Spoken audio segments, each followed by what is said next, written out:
It's still real to me, damn it!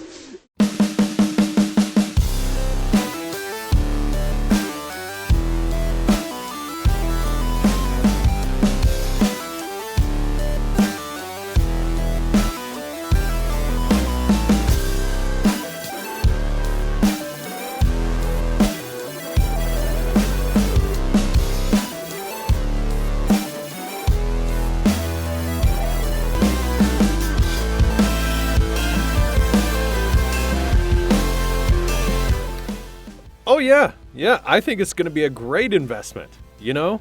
Yeah, dirt. The whole entire planet's made out of it. How could we not make... I gotta go. Hey, everybody. Welcome back to another great episode of the Use Your Weight Wrasslin podcast. As always, I am Dr. Motorcycle, joined by the fantastic Johnny X. Johnny? Hey, Doc. Thanks for joining us. And, I got to tell you, man, a lot has happened since our last episode. A lot has happened since our last episode. That's right. That's a lot right. has happened. Yep, a whole lot. Go ahead. Oh, the phone's ringing. Hello? Yes, I said dirt. D-I-R-T. Dirt. It's all over the place. It's ripe for the picking. You just have to trust me on this one. Yes, that's right. My entire life savings invested in dirt. Gotta go. So with the current popularity surge in wrestling, there's been a lot of debate about who the current best wrestlers are, the Mount Rushmore, if you will. And with that, today we're going to examine the current Mount Rushmore of wrestling. So there's been a lot of debate about who the best wrestlers are right now. A lot of people say MJF, others say LA Knight. So we're going to start with LA Knight. Johnny X, what's your opinion on LA Knight? The mega star. All you got to say is LA Knight. Yeah. We'll go over to Todd, the Super Fro Black. Todd? Oh, why is LA Knight the best gimmick in wrestling? Because we all know who runs the show. Yeah. Great opinion as always, Todd. Over to you, Slim Reaper. I mean, LA Knight, what can you say that hasn't already been said? He's an absolute megastar. Strap that boy up. Yeah. Well, there you have it. That's some compliments on LA Knight. With that, we will toss it over to MJF Maxwell Jacob Friedman. A lot of people say he may be going to WWE soon. JX, your take. Kangaroo kick. He is a generational talent. I wish I was good at something at 25 as that man is. Superfro Todd Black. Why is MJF the best gimmick in wrestling? Because he's better than you, baby! Slim Reaper, your opinion. It's crazy how a guy can go from so hateable to so beloved without really changing that much of his character, but, I'm all here for it. Well, everyone seems to have a great opinion on MJF, so we'll see what happens with him. On to the son of Rey Mysterio Jr., Dominic Mysterio. JX, what do you see? An absolute heat magnet. I cannot believe how incredibly popular it is to boo this man. It's amazing to watch. Todd the Bottle-Odd Rada Black, your take. Dominic Mysterio is the best gimmick in wrestling? Why would I talk about him when I could talk about Rhea Ripley? Exactly. Resident historian Brian King is here with his opinion. Dominic is a classic heel. You can tell he learned well from his father, Eddie Guerrero. Oh, Jerry the Giraffe is here with an opinion. Jerry? Dominic Mysterio is like a teenager's 98 Honda Civic. Why? Because neither have had their oil changed in 6,000 miles. Greasy. Well, that's certainly one way to look at it, I would say. Next up, we have the women's division with Toni Storm, the blonde bombshell, the tortured actress, the damsel in distress. X?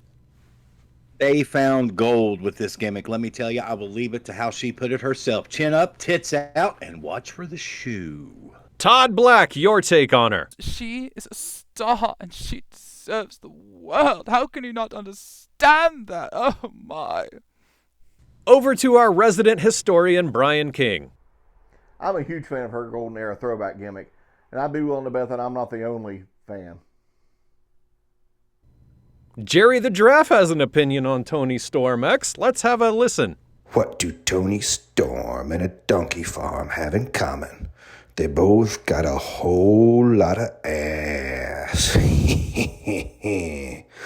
All right.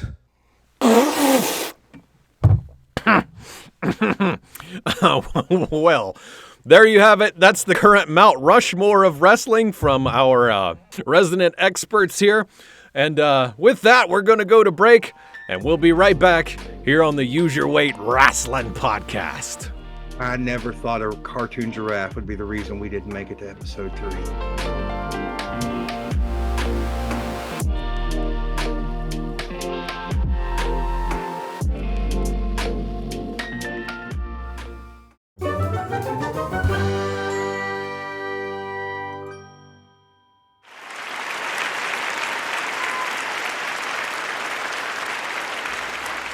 Hey, this is Jerry the Giraffe.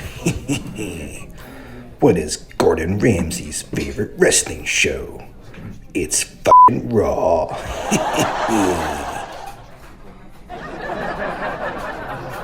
I just watched an entire 3-day long arm wrestling match by accident. Turned out to be more gripping than I expected. Porn is a lot like pro wrestling.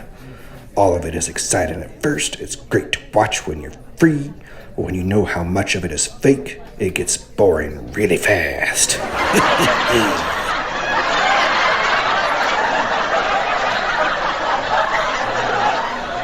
Okay, ladies and gents, I'm Jerry the Giraffe. You've been wonderful.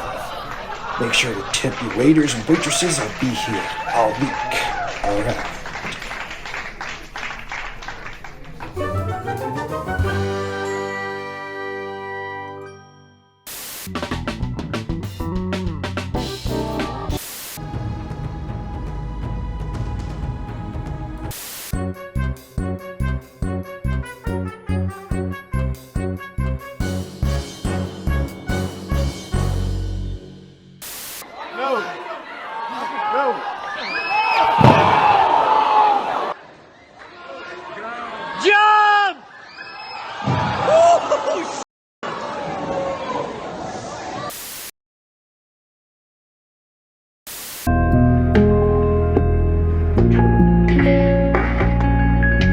Everybody out there knows I don't belong in a professional wrestling ring. I'm not an athlete. I shouldn't be forced to wrestle. I'm Justin, and I know Dr. Motorcycle. I went to college with that guy. He still owes me $20. You're watching Use Your Weight.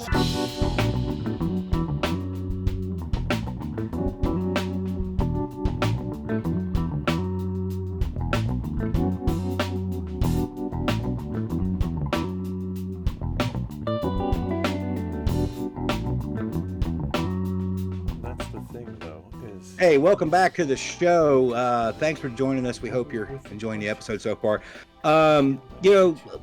Big things going on in AEW right now. They're the fastest growing company in America. They're coming off some huge motorcycle. Hey, What? Yo, I'm talking to Reggie. I see that, but I have an important question. Did you change clothes before this segment? Like I always say, you gotta keep up with the trends. How many masks do you own? Masks? This is a lifestyle. How foolish of me. Anywho, as I was saying...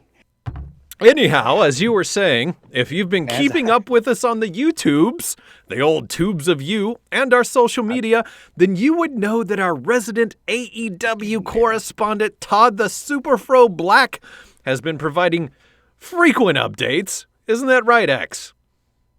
It is. It is. Lots of updates from Todd. And Todd, I understand that AEW made quite the pitch to fans this week. Yes, you could say that. You could also say that the promotion took that pitch and hit a grand slam. Oh, yeah. Oh, Todd. Knee slapper. Epic jokes aside, ladies and gentlemen, I am the Super Pro Todd Black, and welcome to Being All Elite.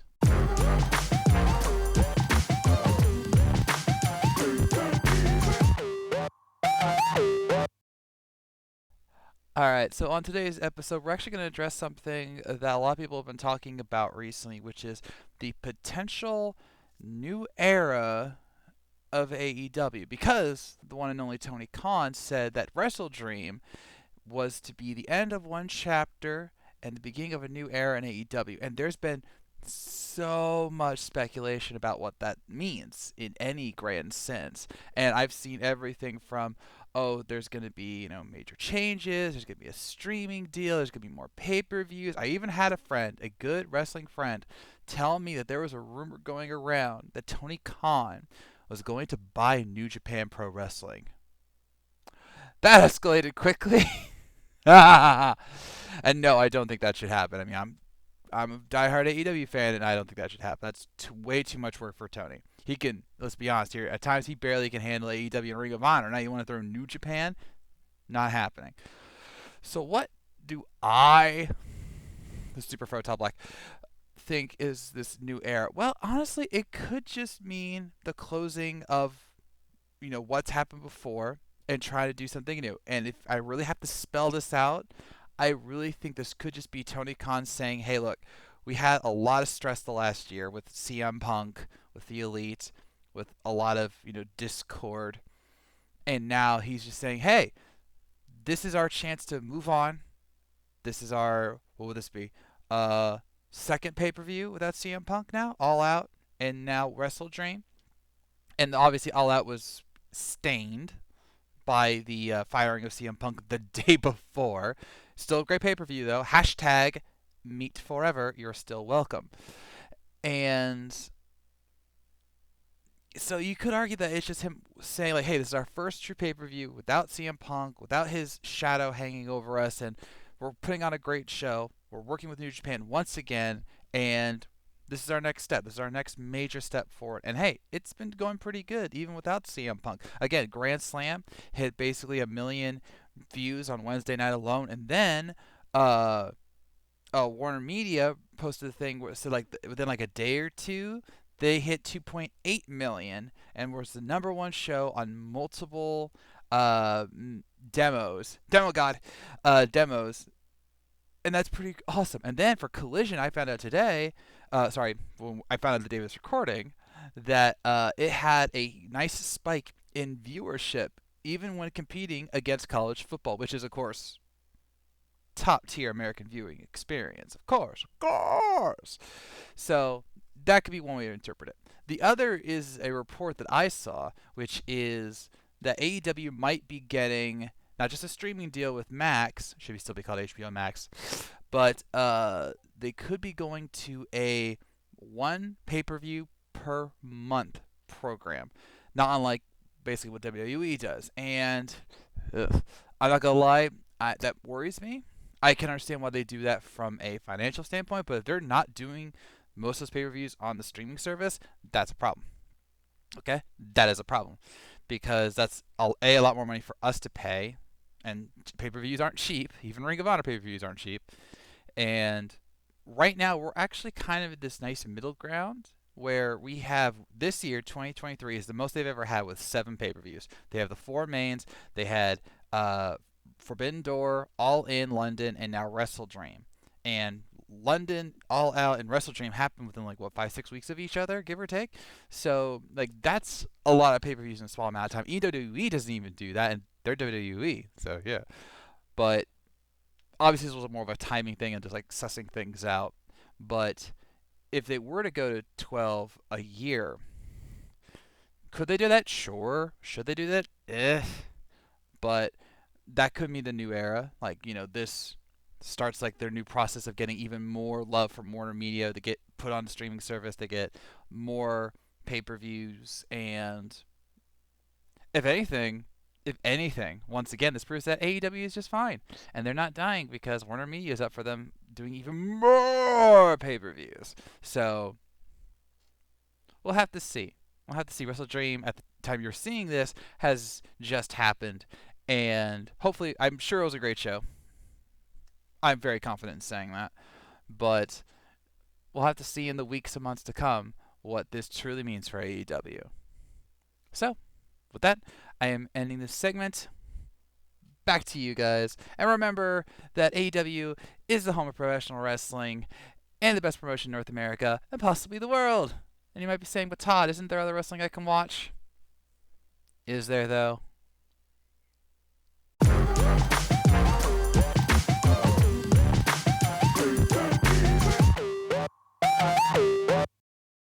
Thanks for that insightful report from the world of AEW, Todd. And Motorcycle, I must say, the graphic that we run there with the deal with the glasses, I really like that. I think it really speaks to Todd's character as our resident AEW reporter. It just, I don't know, it just feels right. You got to deal with it, Yeah, I do. Fastest growing company in North America. What can you say? Anyway, we're going to take another break here, I believe. I think we're due for one, and I'm due for a refill on my beverage. So Motorcycle, what do you say we take a break? Let's take a break, and when we come back, we're going to have a special peek inside of King Kong Bundy's underwear drawer. Oh, God. Jeez. Stay tuned.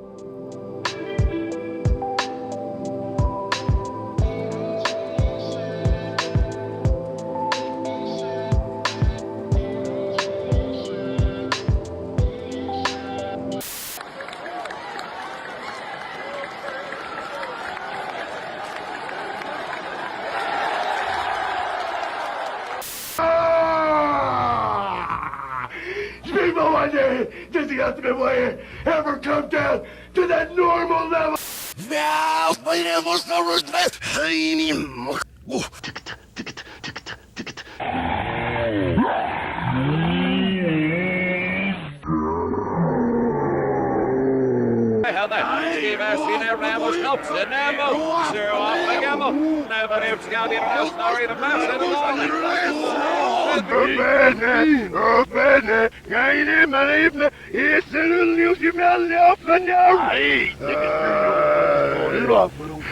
you wish you were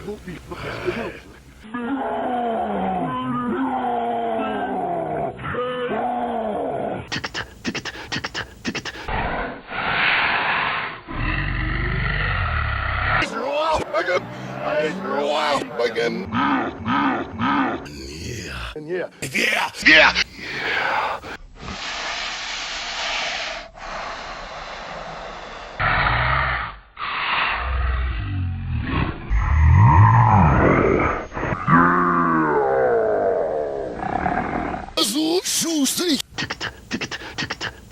I hate you.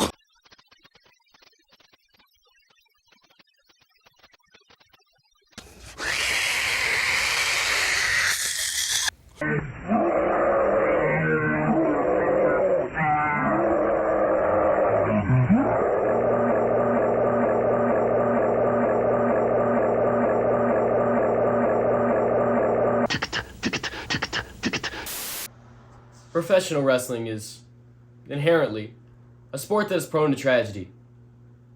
Wrestling fans have seen many great tragedies throughout its time, whether it be the fall of Owen Hart, the Chris Benoit incident, or, most notably, Vladimir Kozlov's 2008 Mega Push. But I would like to discuss a wrestling tragedy today that comes from the world of Wrestling Empire. I'm Slim Reaper, and this is Dark Side of the Empire.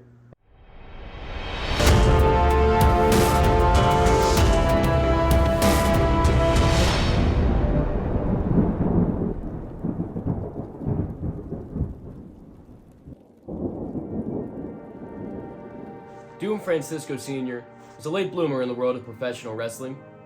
However, he found the success that had so long evaded him when he joined Wrestling Empire.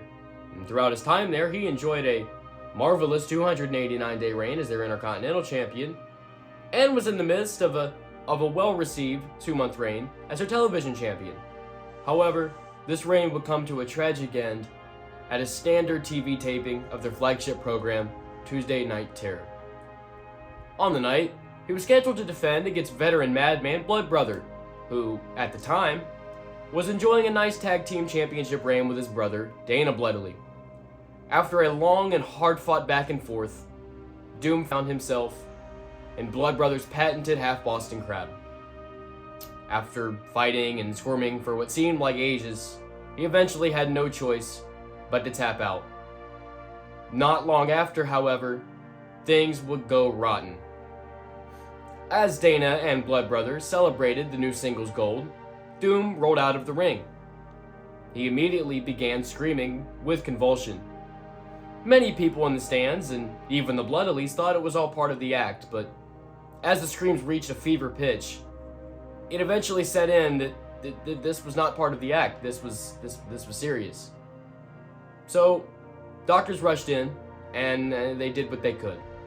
An ambulance tore out of the arena and rushed him to the nearest medical facility, but it was too late.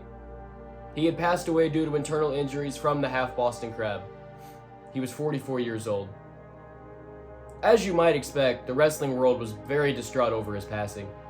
Longtime rival Calvin Steen had this to say about his fallen colleague, and I quote, "Doom Francisco was always the hardest working guy in the locker room. He always had a way of keeping everyone engaged, and he was sort of a de facto leader for us younger guys. I owe a lot of my success to him, and may he rest in peace." After his passing, there was a critically acclaimed charity show that was held in his honor. The show sold out almost immediately, and ultimately raised $750,000 in profit for his cancer research charity. We here at Use Your Weight pass along our deepest regards to his wife and 2 children. He was a titan of the sport, and he will be remembered forever. But I am Slim Reaper, and this has been Dark Side of the Empire.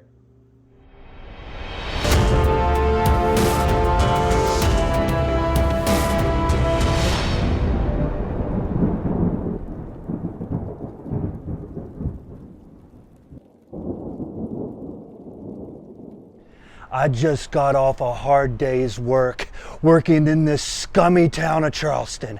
And then I have to get harassed by this dumb SOB, Johnny Motorcycle, whatever his name is, talking about promo Use Your Weight podcast. Well, let me tell you something about Use Your Weight podcast. You don't mean anything to me. This town doesn't mean anything to me. I'm the Regatta Pro Champion. I'm the best champion you've ever seen around here. And I'm the longest reigning champion you'll ever see around here. So Use Your Weight podcast, you need to get out of my face. You need to take what you get from me, and that's it.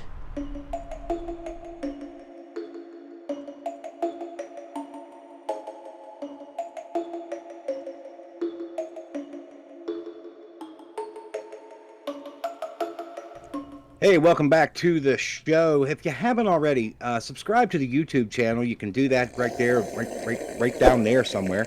Just subscribe and then hit the little notification button so you'll get updated every time we post new content, new episodes, and all that. Of course, you can also follow us on the Instagram as well. It should show up here on the bottom of your screen. So go over there and follow us as well, because we're always posting content there.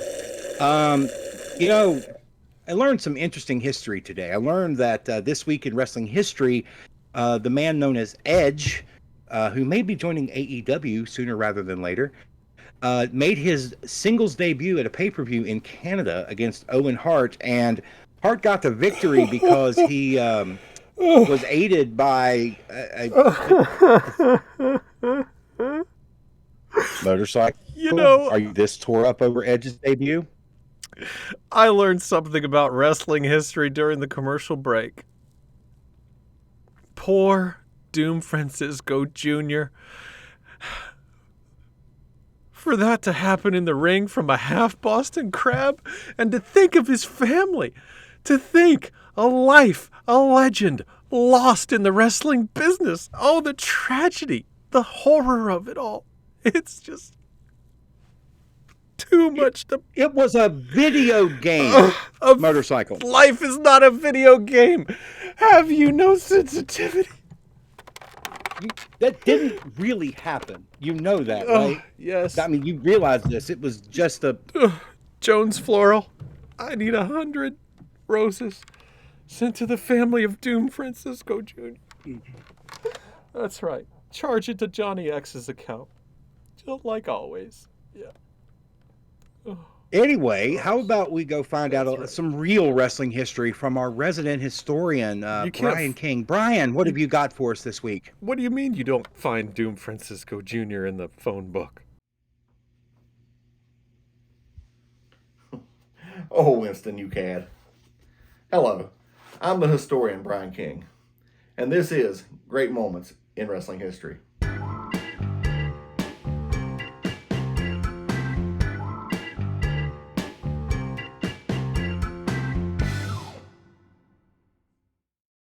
The year is 2009. MVP has found success in the WWE and is looking to move forward. He is a two-time United States champion and is hoping to get himself in the world title picture. However, there is one prominent man backstage who is not a fan of MVP and is holding him back. That man is Triple H. MVP is furious when he finds out about this and decides he's going to take matters into his own hands. He decides that he's going to stab Triple H in the shower with a screwdriver. He tells Mark Henry of his plan and swears Henry to secrecy. However, Henry feels guilty and decides to tell the one man backstage that everyone knows, fears, and respects, The Undertaker. The dead man obviously does not want this to happen, so he tapes his fists and waits for MVP to approach his locker room. He sees MVP approaching as MVP walks by Randy Orton putting lotion in women's bags and Christian, who is wearing a blue dot over his face. He walks by Undertaker's locker room, and just as Undertaker steps out, the dead man is frozen in fear as he sees two cucumbers laying outside his dressing room. MVP suspected that Taker would get word of this, and he knew of the dead man's fear of cucumbers. MVP sees Triple H in the shower and is ready to pounce, when all of a sudden, Chris Masters, who for some odd reason is wearing a sombrero, jumps out of the shadows and sees the screwdriver in MVP's hands. He sits MVP down and talks to him and calms him down. MVP relents and decides that it's not worth it. MVP and Masters walk off together, with MVP asking Masters if he ever told him the story of X-Pac taking a poo in Mark Henry's sub sandwich. And the rest, as we know, is history. I'm Brian King, and this has been Great Moments in Wrestling History.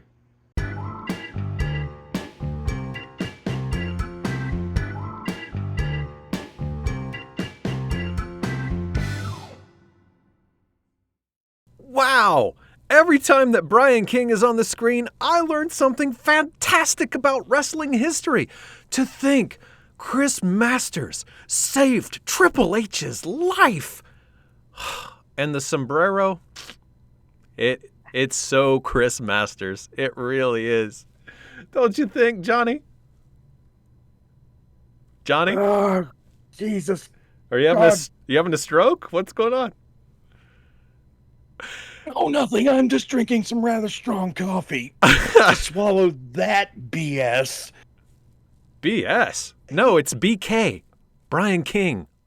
Anyway, that's about all the time we have for on today's show. As always, we'd love for you to follow, share, like, subscribe, and love your neighbor so that you never miss any more Use Your Weight Wrestling podcast content for everyone here on the team. The Superfro, Todd Black, Jerry the Giraffe, Brian King, Slim Reaper, Johnny X, and everybody else involved.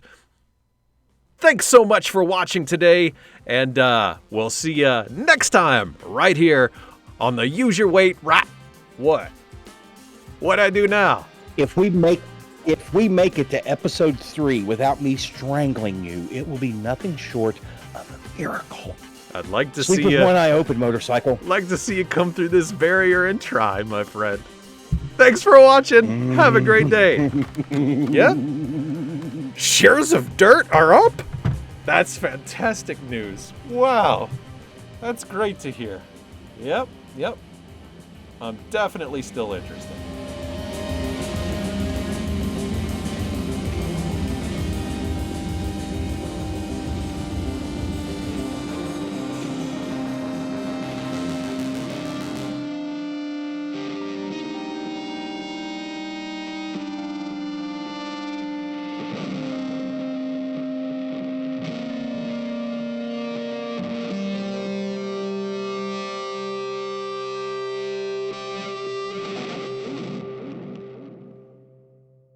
Still real to me, damn it!